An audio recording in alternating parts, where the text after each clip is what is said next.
In an ancient ruin, a band of heroes races to claim the Reaper's heart. In the city of Sharn, a team of spies pulls off an impossible scheme. Aboard an airship, a wizard debates the interpretation of an ancient prophecy with a blood-red dragon. The world of Eberron has a rich history built on heroic deeds, evolving magic, and the wounds of a long, devastating war. And today, we will discuss that world. Welcome back to Adventurous Appetizers. Today I have a very special guest. In 2002, Wizards of the Coast held a contest for designers to create a new world for people to play Dungeons & Dragons in. Over 11,000 entries were submitted, and only one was selected. And so the world of Eberron was born. Today I am joined by the creator of Eberron, Keith Baker, whose talents as a game designer are matched by his mastery of storytelling. He is also the founder, along with his lovely wife, of Together Studios, that's TWO, Together Studios, creator of the very fascinating RPG Phoenix Dawn Command, which I really want to play. The game Illimit, which my wife and I do play very often. We played, I think, 16 games in a row is our record right now. The card game Gloom, and he is also the author of numerous fantasy stories, many of which are set in Eberron. Thank you, Keith, so much for coming to the show. Thanks for having me on. And I do have to ask, if you've played 16 games of Illimit in a row, did you do the Around the Horn challenge? We didn't. The way this came about was we were playing and I won 4 games in a row, and my wife looked me straight in the eye and said, "I will bring you down." And it took another 12 games and well into it was about 4 a.m. when we stopped. But she achieved it. I feel it was a mighty win too. She crushed me. Well, one of the variants we have for the game is to play. Normally you play to 17, right? Except that we've said that if you're a truly dedicated player, that you should try playing to 68. And play all the way around the board. Oh. I personally have never done this. There is in our victory book, which is a little book of achievements, there's a page for, noting if you do it. So, that is happening. That is going to happen. Yeah. Well, keep me posted. But anyhow, I'm very glad to be here. Yes, thank you so much. And Keith, I also have to say, I love your new Eberron book. I'm pretty new to Eberron myself, actually. I did not, I really didn't start playing Dungeons & Dragons seriously until 5th edition. And so I missed its earlier incarnations, but this has been an absolute joy to read. Excellent. I'm so glad to hear it. One of the things that grabbed me instantly were the way you handle races. This is the most interesting take on the fantasy races I've ever seen. First of all, you have so many races. I mean, there's shapeshifters and the Warforged, which are these like biological robot creatures. Way more than I think we get out of the core book. But then you also did interesting things with these other races, like orcs become these spiritual creatures. The halflings go to these nomadic dinosaur riding like warriors. Goblins are an intelligent civilization. And every race is so important to this world and its history. Like goblins were once the dominant race, and orcs were the driving force which defeated the demonic Delkir.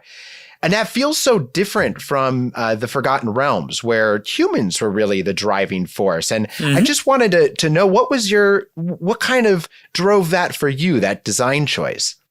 Well, there's a few different factors to it. The first was just Forgotten Realms existed. And, sort of part of the point of Eberron, you don't need a new world if the existing worlds already do the exact same thing. And so sort of what's the point unless you're doing something compelling and different?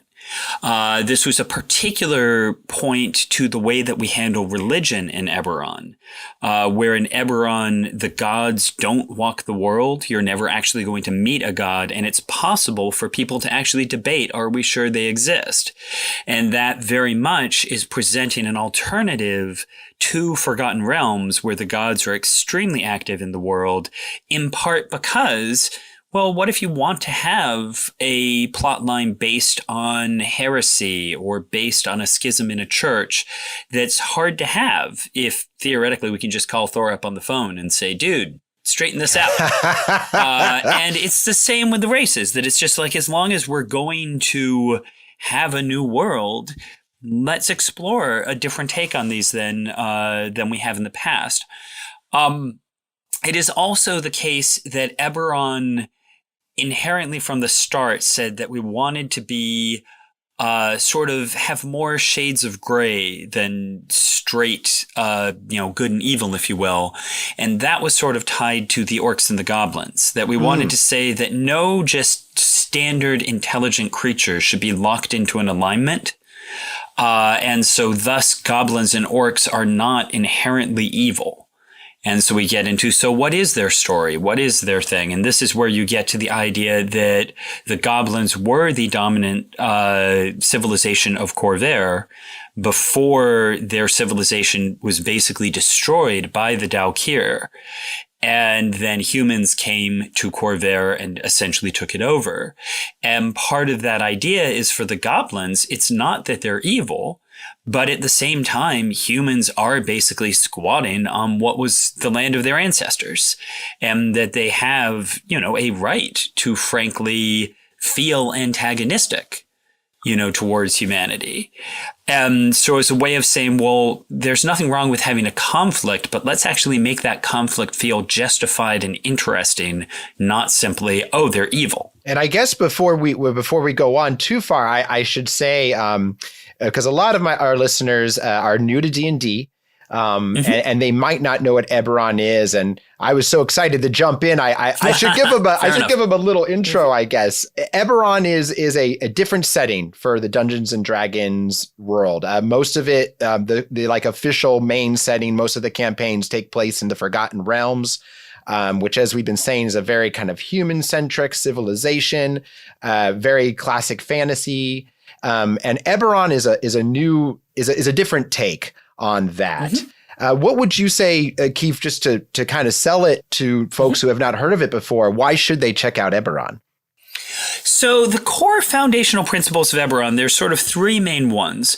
The first is taking the idea that if magic exists as it's presented in Dungeons and Dragons, where wizard, it basically is a form of science. A wizard's spells are reliable. You can teach them to another wizard. Our point is, if that's the case, then why wouldn't it advance in the same way that science advances? Why wouldn't it become part of civilization, a tool that we're harnessing to do things? So Eberron is a world where the dominant civilization is built on the foundation of magic, where you have airships, where you have the Warforged, which are essentially manufactured golems. And so it is this world where magic is really, from the start, built in as part of the world. Beyond that, it follows two sort of inherent themes, sort of opposite poles almost, of pulp adventure, really trying to encourage sort of over-the-top action.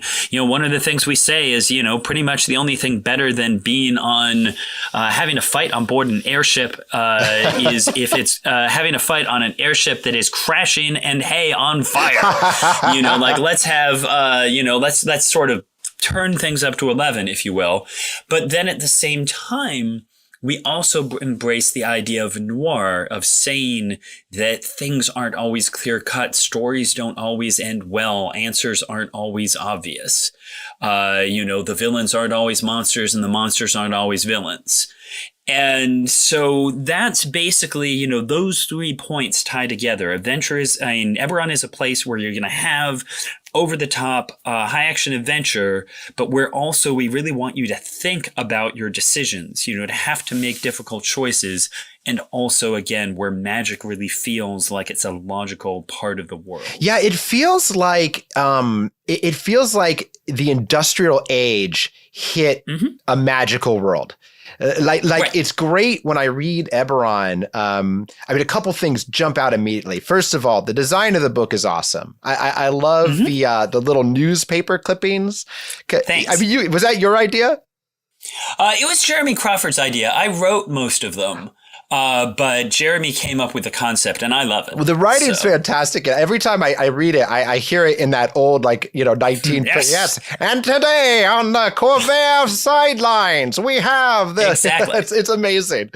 And there's also this notion that you put in that is about these group patrons, where every adventuring party is really tied together by a single mission. So it's a little less disparate than everybody meets at a tavern. Right. And basically, the idea of that is what we're saying is, to me, what I love most about role-playing games is that they're collaborative stories. That this is, this should be as compelling as watching a really awesome TV series or reading a really good book. But part of what's amazing about it is because it's about us. These are our characters. But part of that is there's very few TV shows that are just, I don't know, a bunch of random strangers meet and wander around. And so the point of group patrons is to say from the start, okay, if this is a show, what's the show? Is this a spy thriller? Right. Is it, we're investigative journalists? Is it we're working for, the king? It's the Three Musketeers. Is it, it is an adventurers guild. We're all working for an adventurers guild, and essentially that's Indiana Jones. We're going to be sent out on missions, by the thing. I was reading this one section where you described this train. Oh, yeah. And then I just come off of reading another bit where you described how a group patron could be a spy. And I immediately was like, oh, we could do fantasy from Russia with love in this world. Yeah, I mean, that is exactly right. I will say one of my novel series, I wrote a trilogy, the Thorn of Braelen trilogy, that is a spy thriller. So good. Following a Dark Lantern from Braelen.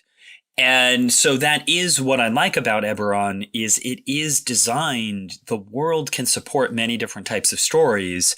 And the group patrons are just a way of saying, don't just dive in with no idea. Get your group together and say, what kind of story do we want to tell? Because you put so many different genres in there. Now, was that a gameplay decision to sort of give people a lot of places to explore and go? Or do you yourself have a fascination with story structure and how different genres are constructed, and this was sort of your playground to explore that? I'd say all of the above.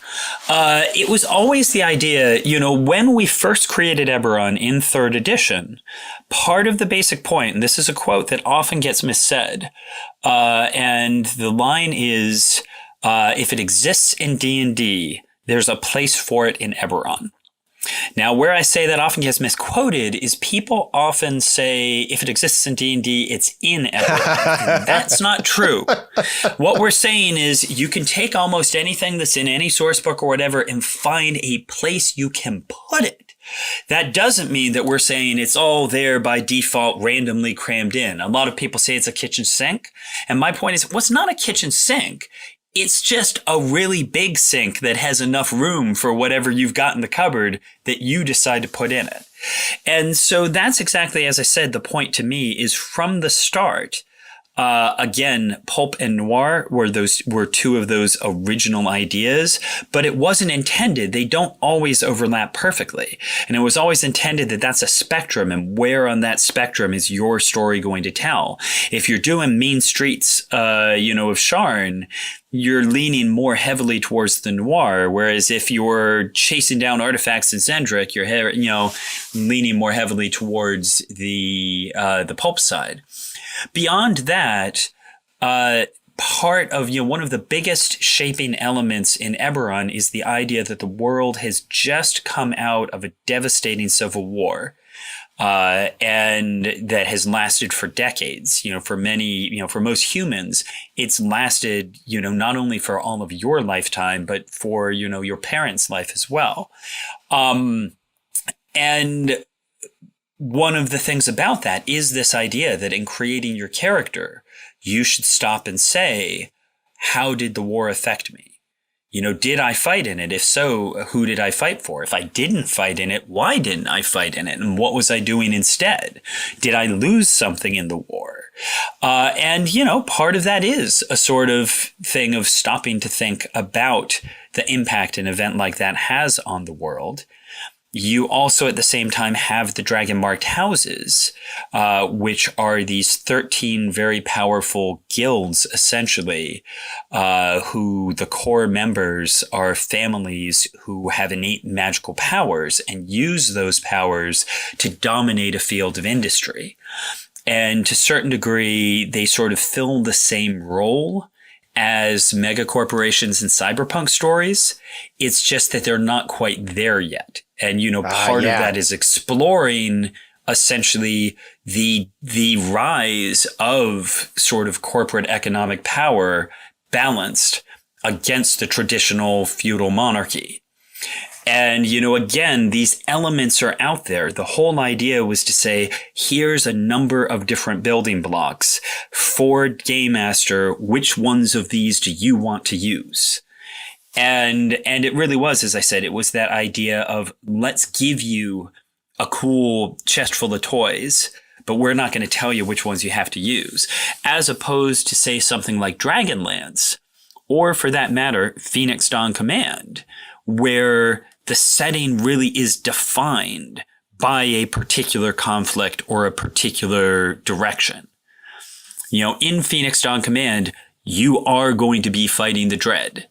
That is simply it is going to be a war movie. Mm-hmm. Whereas in Eberron, we're saying from the start, it could be a war movie, but it could be a spy thriller, or it could be a crime story. Now, were all these genres present in the original Eberron back in 3.5? Like I said, I wasn't familiar with that one. No, I guess the question would be, what has changed about Eberron since you first released it? Not a lot.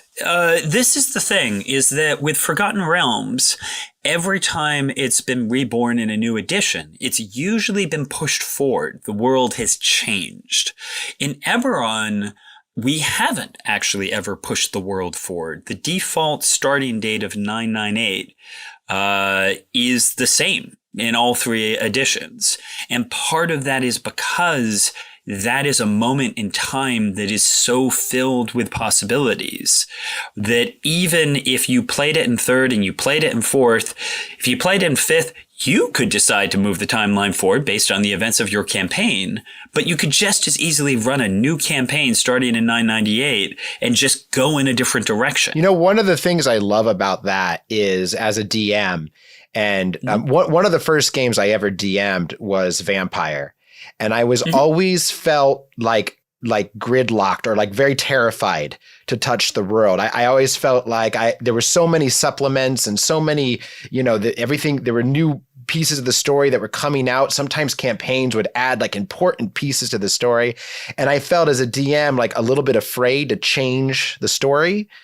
Well, and that's a crucial piece of Eberron, which is that from the beginning, and this again was in contrast to Forgotten Realms, which Forgotten Realms in third edition, when we started, was built on this immense foundation of lore with dozens of novels and all these things happening and these very powerful NPCs who had shaped the world. And what we wanted in Eberron was two things. First, to say that the greatest heroes of the world should be your characters. That we made a conscious choice in Eberron that there aren't really powerful, benevolent NPCs. That basically, if the world's in trouble, it's really up to you to fix it. So there's not a bunch of adventurers running around? Essentially, no. I mean, that's up to your DM. You could create a bunch of adventurers, but there's no equivalent to a character like Elminster.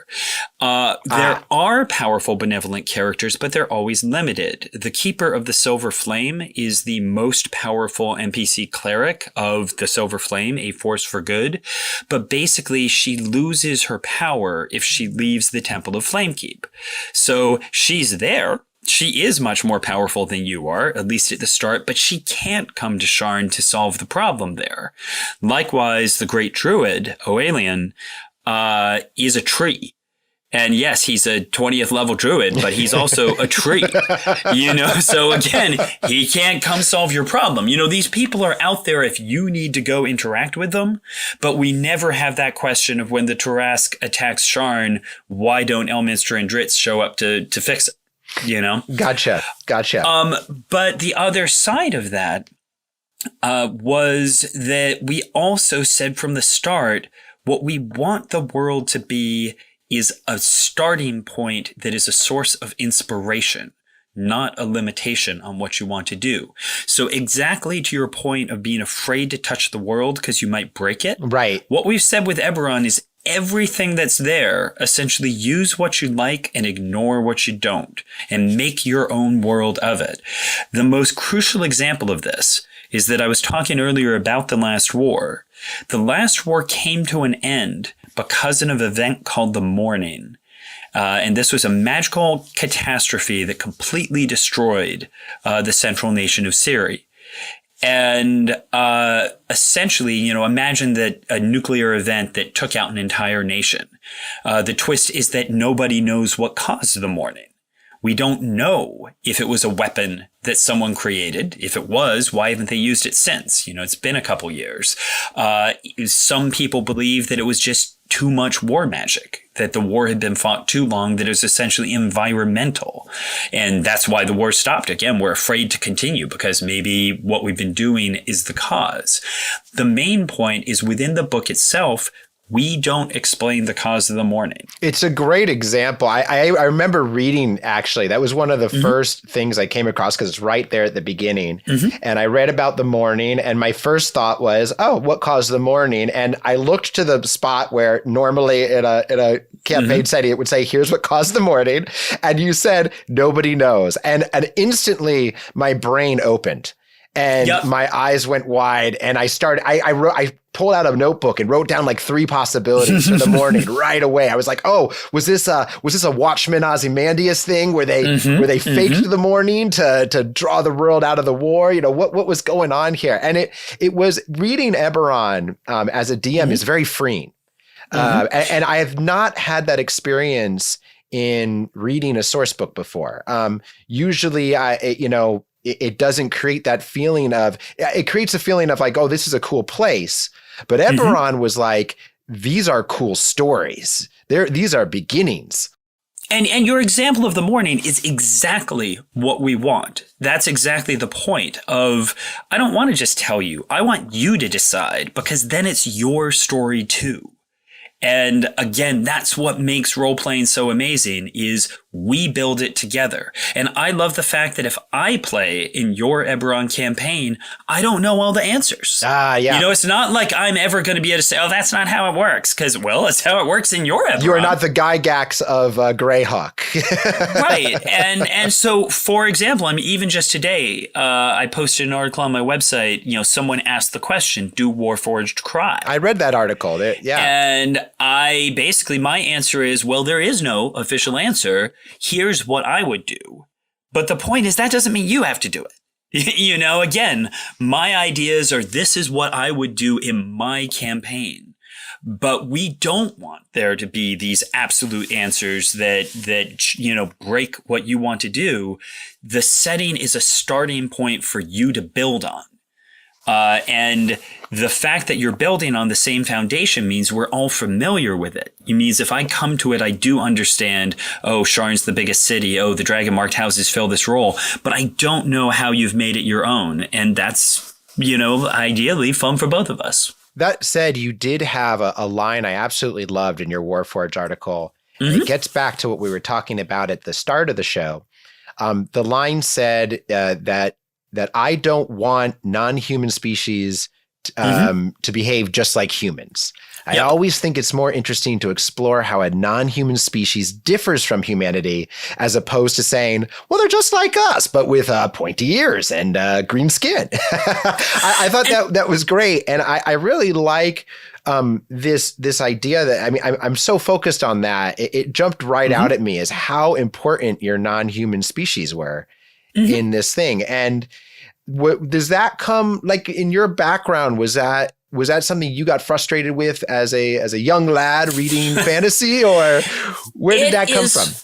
It is funny that you say that, because I will say, in part to me, it is just a fundamental principle of world design. You know, how are you making your world interesting? But I have to admit, when I originally played first edition AD&D, one of the things that frustrated me was people playing elves, and in my opinion, just playing them because they wanted to be fighter magic users or whatever. And I'm like, but what makes you an elf? Like, how are you not just a human with pointy ears, you know?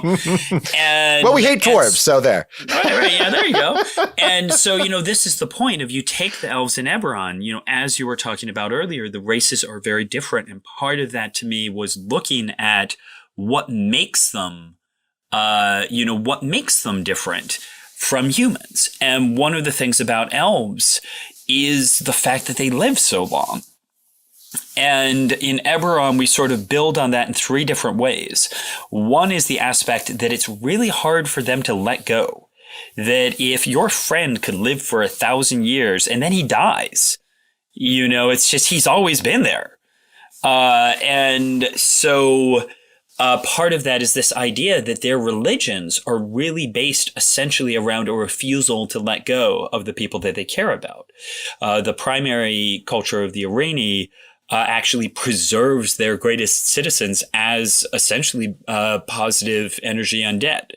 And they, you know, the nation is guided by this council of essentially positive energy mummies. What I love about that is just the fact that you have allowed, you have said, I mean, this is what makes Eberron feel so real. You have said that these traits don't just exist as traits on paper, but like if something lives forever, right, that would affect the world. That would affect civilization. Right. That would affect, and you've kind of done the same thing with magic, where you've said, if people had the ability to just create flames out of their hands, you're going to get all sorts of, there's people are going to monetize that. People are going to, you know, use that for, it's going to change the shape of civilization. Prestidigitation is the perfect example to me, because it is a cantrip and there are so many domestic uses for prestidigitation. You can clean, you can heat, you can chill, you can flavor. It is definitely, if I could have a single cantrip, that would be the one I would probably have, because there's so many things you can do with it. Right. But coming back to the elves, you know, the other aspect to that 1,000-year lifespan is also, again, in making how are they different from people, one of the ideas we latched on, because one of the questions, if an elf can live for 1,000 years, if their civilization is going to be 20,000 years old, which, you know, isn't even that much if they live for 1,000 years, then how is it that they are not just dramatically more advanced than the rest of the world? And the answer that we've sort of settled on is this idea that while an elf lives far longer than humans, part of the principle of the way humans develop is we have this early stage in our lives where our intelligence is very fluid, where it's very easy for us to adapt to new things, to learn new tools, learn new languages. And as we get older, it crystallizes. And again, this is why Granddad has trouble, you know, learning to use the iPhone.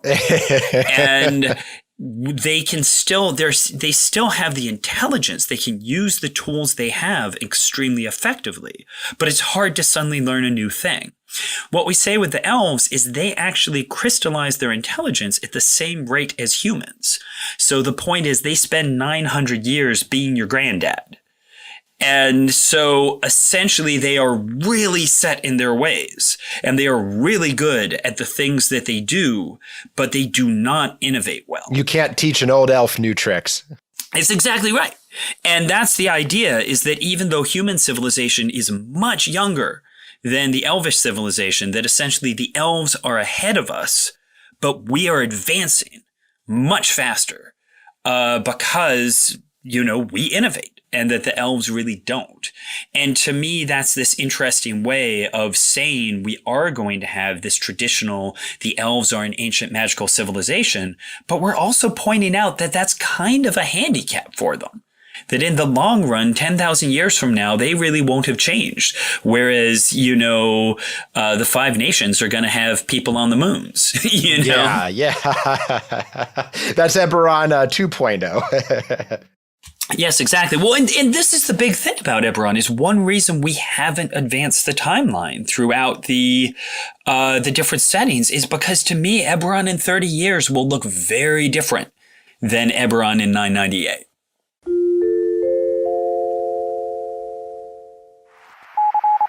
It was all too good to be true.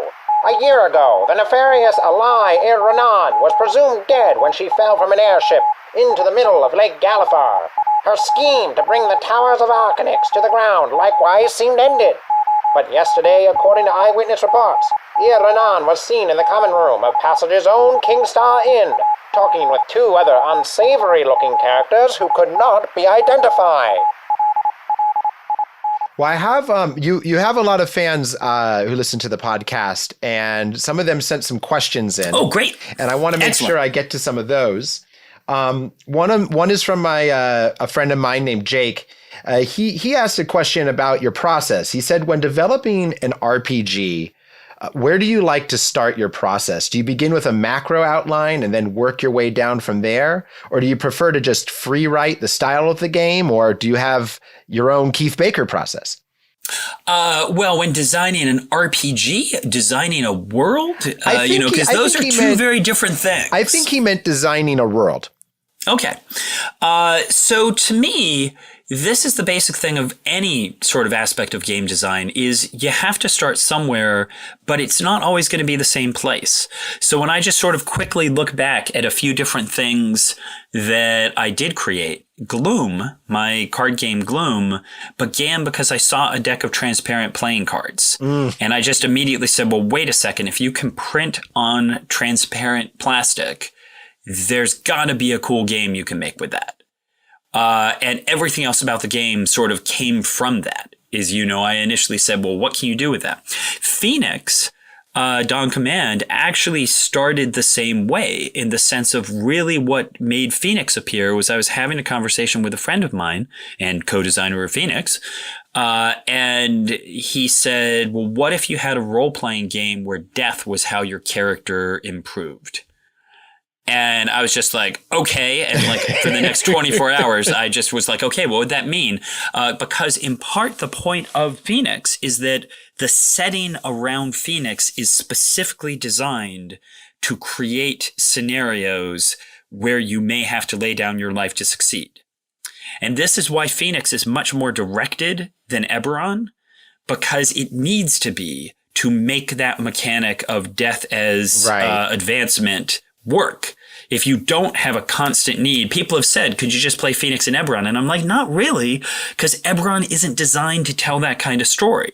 Although I have posted a specific, I said, well, there is a way you could use Phoenix and Eberron, and it would actually be to play it with goblins. I posted a scenario, if you look up Phoenix Takani Command, basically saying, well, if you go back to when the goblins and orcs are fighting the Dalkir, that's a perfect scenario for Phoenix. Right. Very, very deadly, very dangerous, and everybody's given their all for all the time. Exactly. So, but anyhow, for me, it really is one of 2 points when I'm working on a world. And on the one hand, you have an idea, the basic question is, who are you making it for, and what are you trying to accomplish with it? With Eberron, one of those basic principles was there needs to be a place for everything. And that means there needs to be a place for every type of story. And with that in mind, it had to start from the big picture. It had to look at the whole world. Whereas by contrast, a lot of the time, what I do is to work in reverse, is to say, start at a very small point in the world and iterate out from there. So one of the other settings I've worked on, Codex, I started with a city where I said, well, let's just start with the idea of a city where industrialized necromancy is the driving engine of the economy. And I built that city. And then you come to okay, well, what's beyond that city?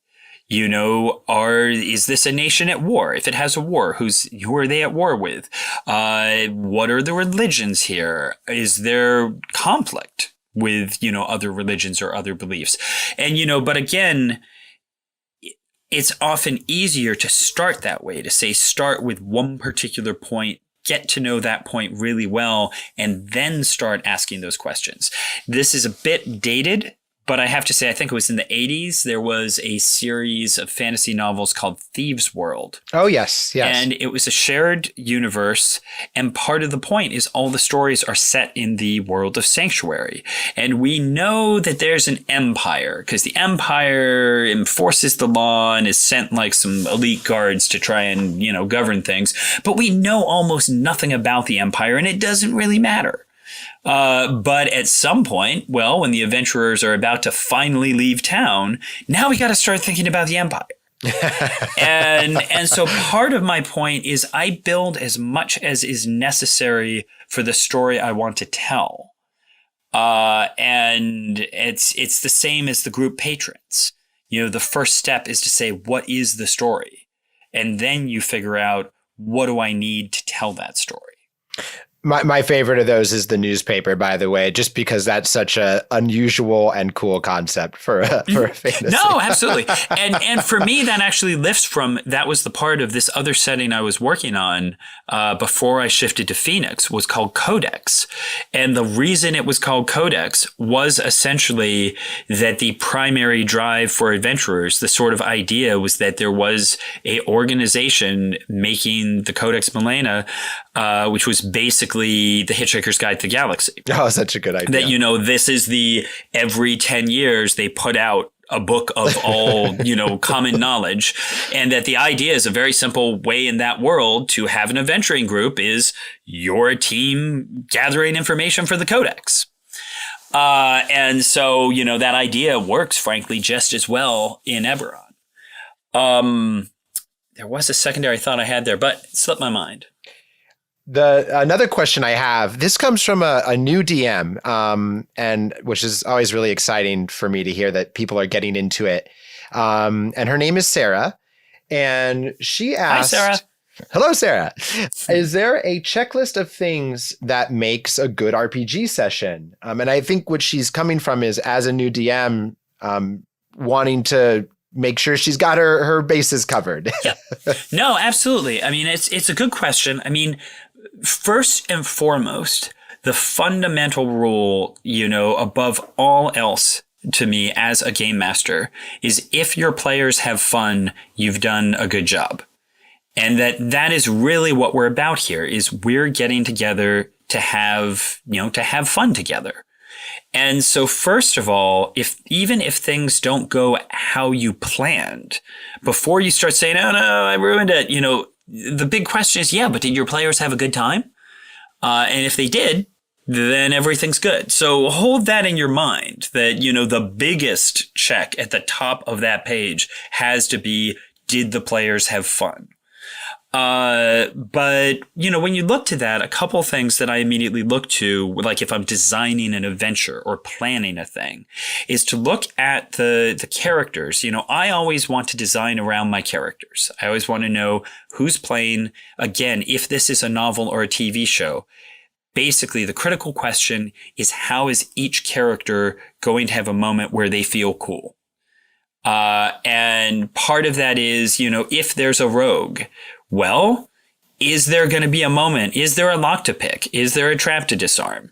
If there's a fighter, is there going to be a fight? You sort of want to know, what is it the players like to do, and are they going to have a chance to do that, or a chance for them to feel like their character matters in some way?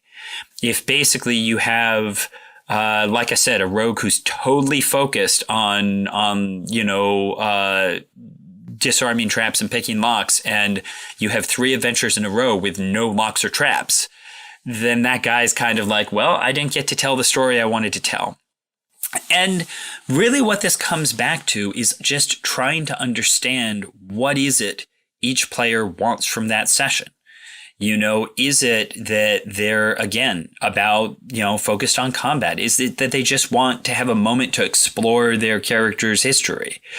And so knowing your players and understanding what's going to make them feel like they got that thing they were looking for. I have to ask a follow-up question here. Sure. Just to step in there real quick, because I know one question that I often get asked about that is, how does a DM balance sort of, being true to the world and giving players consequence with like also making sure that players have fun? For instance, a lot of players don't like to die, but but player death is always a huge part of Dungeons and Dragons and an RPG. It's kind of the ultimate consequence, right? It's what puts risk and makes things sort of exciting.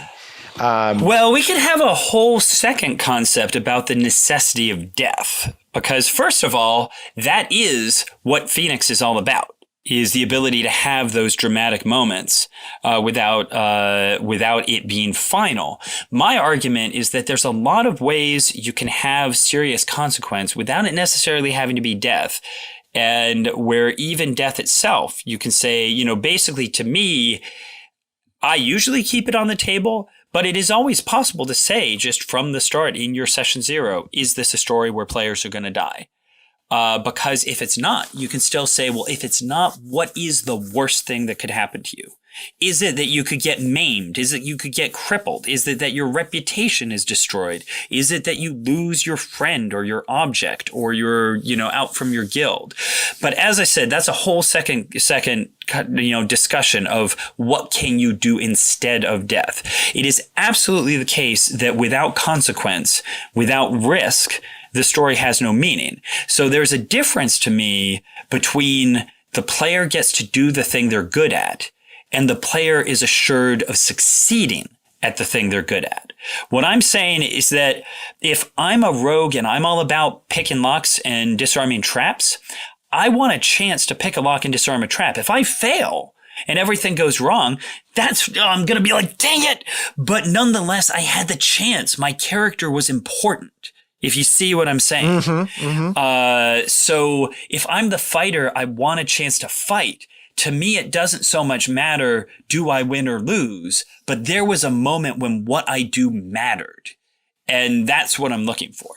That advice is good, not just for new DMs, but I'm going to take most of that and use it in my own games. And I've been DMing for a while now. So that is amazing, amazing advice. Thank you for your question. We're all going to die. The thought echoed through my mind as the wagon carried us towards the great crag. The diplomats around me intended to speak with the daughters of Sorakel. All I could think was the stories my grandmother used to tell me. Soramanya can crush a giant with her bare hands. She can eat the whole creature and still be hungry. And she's the least frightening member of the daughters of Sorakel. Keith, one of the things I love to do on the show is just 10 quick questions thrown at you. You just answer off the top of your head. All right.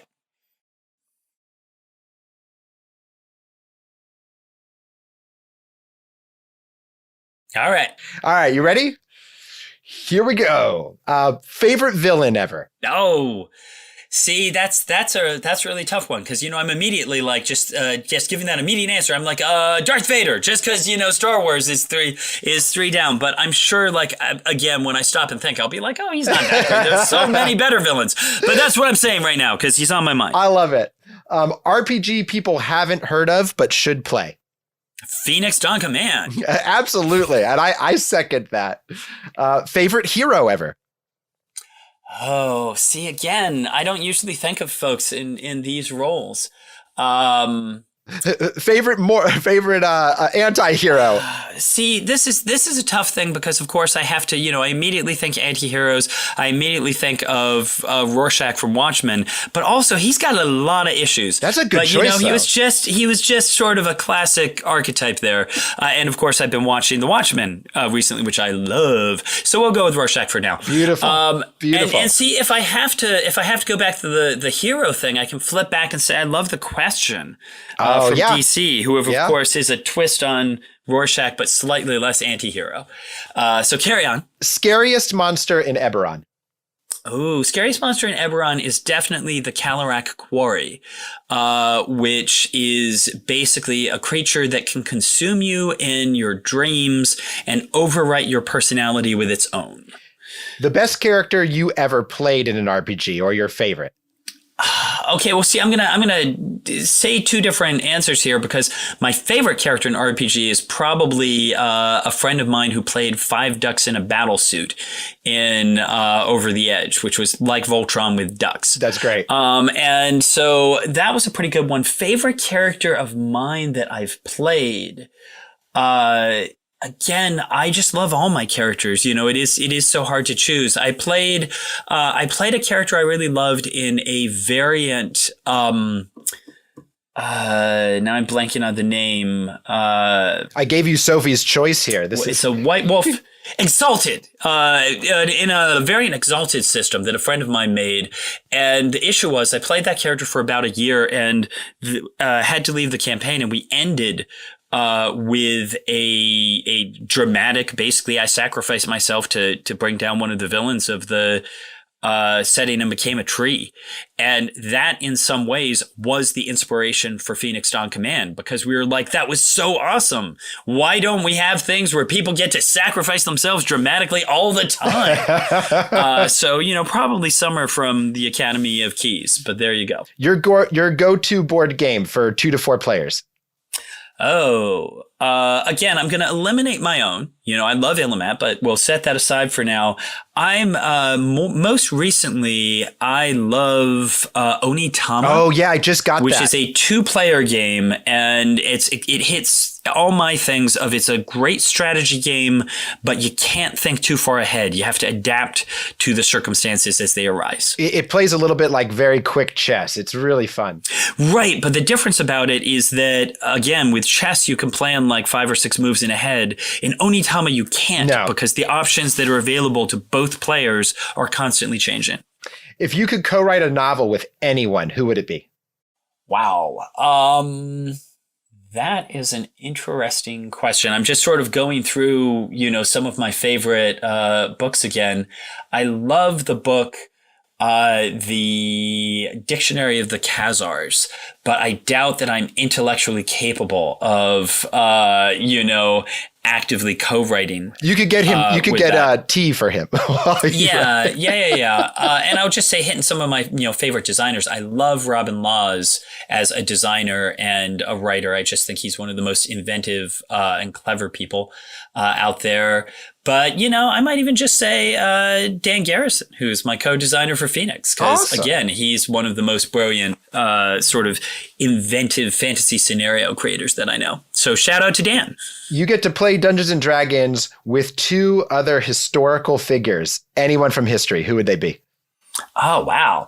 See, again, immediate things that come to mind is, I'd love to play D&D with Robin Laws because I love it, but he's not really a historical figure, So, because part of that, I will say one of the things I found is that I really enjoy playing D&D with writers. Like, I've done a lot of charity events and I've got to play with a lot of actors and a lot of writers. And I was surprised when I was like, a lot of actors are great at sort of presenting something dramatically, but it's usually the writers who are going to come up with the really good lines. That actually makes sense. Which makes sense. No, and when you stop and think about it, of course it makes sense. So, I would love to play D&D with, for example, Joss Whedon. Oh, yeah, that'd be just fun. because, I love, the dialogue you get in a show like Firefly or something like this. And this is one of my issues with Firefly role-playing game, is I'm like, I can keep up with, the kind of banter they get on the show, but I'd love to play with, a couple of Firefly riders. And then now you can play Starfinder with Alexa. So that's true. I'll throw Tom Stoppard in there too. I really love, good choice. Rosencrantz and Guildenstern are dead. So that's a great choice. That's amazing. Of all the dice in Dungeons and Dragons, which is your favorite? I'm a sucker for a D12. It's the sad D12, one that never gets used. Exactly. And so I'm just like, I'm there with you, D12. I will, of course, point out that Eberron has a lot of significant 12s in the world, though they are usually 12s that have been 13s at one point in time. There's 12 dragon marks. There's 13 planes, but one's cut off. There's 12 moons. And so, I respect the power of 12, and I don't want my D12 to cry itself to sleep at night. And then the 10th question I'm putting in for my wife, who's a huge horse lover, equestrian. Mm-hmm. What is the best horse breed in Eberron? Oh, well, the best horse breed in Eberron is simple. It's the Valinar horses. The Tyrannodal beasts. And part of it is that is a significant shift in 5th edition, actually. In 5th edition, we have what are called the Valinar Beasts. In previous editions, they were just horses. And 5th edition, we said, well, let's broaden it out and say that you can have Valinar Beasts that are other creatures. But it is still the case that horses are the first and proudest of the Valinar. And the idea of that is that the Valinar Elves, essentially, I talked before about how elves don't like letting go, and the Valinar essentially try and act as avatars for their ancestors. They believe the basic principle of if someone is remembered, they aren't dead. And they take that a step further and say, well, if I do what that ancestor would have done, if I live my life in their example, I can essentially become them. And the idea essentially is the same principle with their animals, that it's like if you have Shadowfax, well, if I have a descendant of Shadowfax, his spirit can enter into the horse and, become the greatest horse. And, my horse can be the Black Stallion. That's so good. and so it's a slight twist on that because we're saying, well, it's not actually the breed. It's that the spirit enters it's that the horse too is channeling its heroic. This is Avatar, the last airbender of horses. That is exactly right. Accounts of the morning vary. Some say that a blinding light engulfed the battlefield near the Seirun Road. Others say that the dead grey mists rose in the capital city of Metrol and spread from there. Within the space of one day, the nation of Sire had been engulfed in a wall of mist, and anything caught within the mists was horrifically transformed. Those who survived were left to answer unanswerable questions. Chief amongst them, where do we go from here? Well, Keith, we are out of time, but I want to give you a chance to let us know about any upcoming products or things that we should be on the lookout for. Well, before I do that, I do want to add one more detail for Sarah. Yeah. Because we were talking about our checklists, and one of the things that is just for me, this is a very important piece of how I game master, but I advise it for anyone getting into things, is don't be afraid to ask your players for questions and input on things. That basically, I will take a scene where I say, you go into this ruined temple, and the walls are covered with slime, and the idol is missing one of its eyes, and it's really creepy, but there's one thing that really disturbs you. And what is that? You tell me. I love this. Okay, yeah. And what I'm saying is the point is it doesn't have to be all you. We are making a story together. In that particular example, the players know what they are going to find scary more than you do. So give them a chance to tell you what's going to be scary about this place. Don't feel that the burden has to be entirely on you. If you let the players add that detail, just as when we talked earlier, when I said, here's the morning, You tell me what caused it. And you immediately started coming up with awesome answers.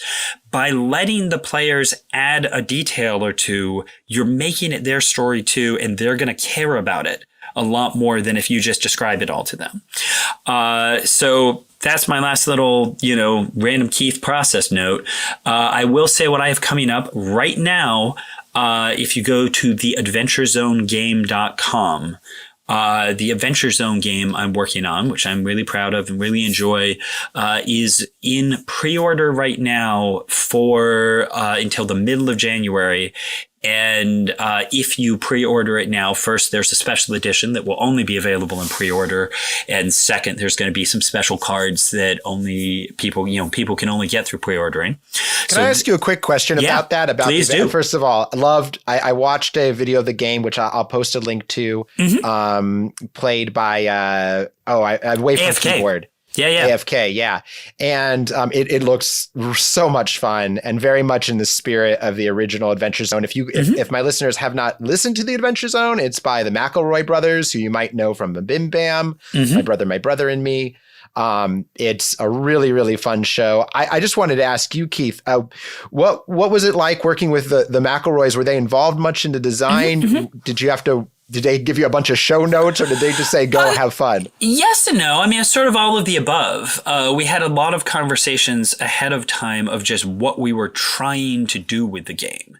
They aren't card game designers. So it's not like they were leaning over my shoulder and sort of poking everything. I came up with the core mechanics, but it was basically, we all had a number of sort of long discussions of just talking about what is the game trying to capture? What is the style going to be?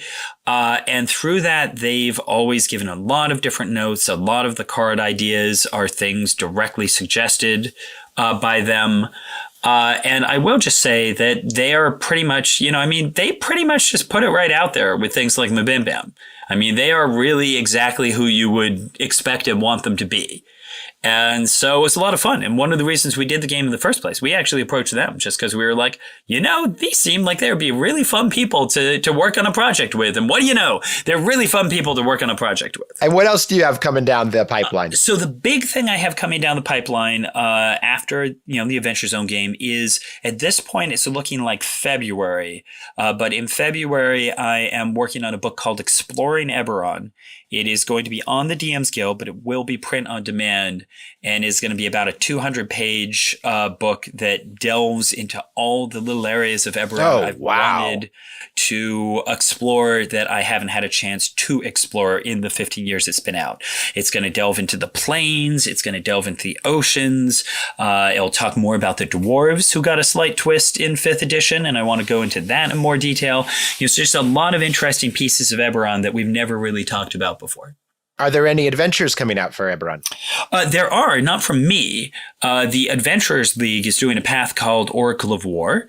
I will also say that I've worked with a number of people, a group called Across Eberron, that did a big adventure path. Now, that was, of course, before Rising from the Last War came out, so there'll be a few things that aren't quite identical, but still, it's a really good series of adventures that is on the DM's Guild. So there's a lot of good things out there. And is there any support coming for Phoenix Dawn? More things coming out for that? It will depend. It is certainly something we want to do. We're going to have sort of a new little push on, because I really love it as a game. One of the things I'm definitely planning on doing is trying to open it up to basically say, if anyone out there wants to, post their own Phoenix adventures and material, that they can. Because I want there to be more out there for it. But part of it is just, the available amount of time that I have. Right. But we are going to be sort of bringing it back and doing another push with it. Because, again, I really do love it, and I'm very proud of it. So. And one last question for you. Where is the next place people can bump into you if they want to see you? Are you going to any cons coming up or any events? I'm going to OrcaCon in Seattle is the next one I know I'm going to. So wonderful. That's early in Seattle, I think it's mid-January. All right. Well, Mr. Baker, thank you again so much for being on. Thanks for having me. I really enjoyed it. All right. Hope to talk to you again. Take care.